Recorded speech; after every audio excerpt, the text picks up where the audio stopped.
Hi friends, இங்கே பாருங்கள், நம்ம மாடி தோட்டத்துக்கு இன்றைக்கி ஒரு புது வரவு. இங்கே பாருங்கள், கோழி கொண்ட பூ மாதிரியே இருக்கே, ஆனால் இது கொஞ்சம் வேறு வெரைட்டி போல் ஸ்பாஞ்ச் மாதிரி அழகாக இருக்குது. நர்சரிக்கு போகலங்க, வீட்டுக்கிட்ட வந்துச்சு, அதுலேருந்து தான் வாங்கினேன். 50 ருபீஸ்னு வாங்கியிருக்கேன்.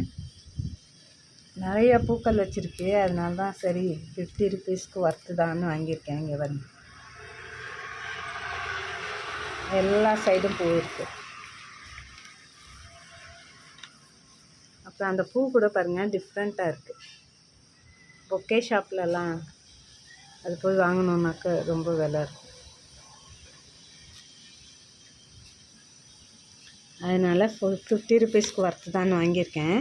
ஆனால் என்னாச்சுன்னா, நம்ம வீட்டில் மண்ணும் காலி, தொட்டியும் காலி. சரின்னு இப்போதைக்கு இந்த பாருங்கள், மருதாணி வச்சுருக்கோம்ல, அந்த மருதாணி குச்சி துளுத்துருக்குல்ல, தோட்டத்துலேருந்து கொண்டு வந்து வச்சது. அந்த தொட்டியில் கொஞ்சம் இடம் காலியாக இருக்குது. சரி, அதே தொட்டியில் வச்சிடலான்னு அந்த தொட்டி க்ளீன் பண்ணி அதில் வைக்கிறேன். கொஞ்சோண்டு நோண்டிக்கிட்டேன். கொஞ்சம் மேலாக்க இருந்த குப்பையெல்லாம் எடுத்துகிட்டு அதை மண்ணை கொஞ்சம் நோண்டி விட்டுட்டு இதை கவர்லேருந்து எடுத்துகிட்டு வைக்க வேண்டியதான். பாருங்கள், கவர் பிச்சாச்சு.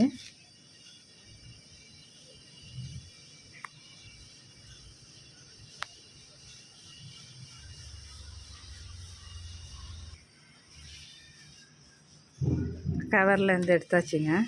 இதை பாருங்கள், அப்படியே அலைக்காய் எடுத்து அலைக்க வச்சுட்டேன். அது வரட்டும். அதுக்கப்புறம் அதோட சீட்ஸ் எடுத்து நிறைய உற்பத்தி பண்ணிக்கிட்டு அப்புறம் அதோட மண்ணெல்லாம் களைச்சி விடலாம். இப்போதைக்கு இப்படி இருக்கட்டும் அப்படின்னு. ஓகே ஃப்ரெண்ட்ஸ், இந்த பூச்செடி யாருக்கெல்லாம் பிடிச்சிருக்கு? இப்போ மண்ணை தள்ளி விட்டுட்டு இன்னும் கொஞ்சம் மண் போட்டுட்டு தண்ணி ஊற்ற வேண்டியதான்.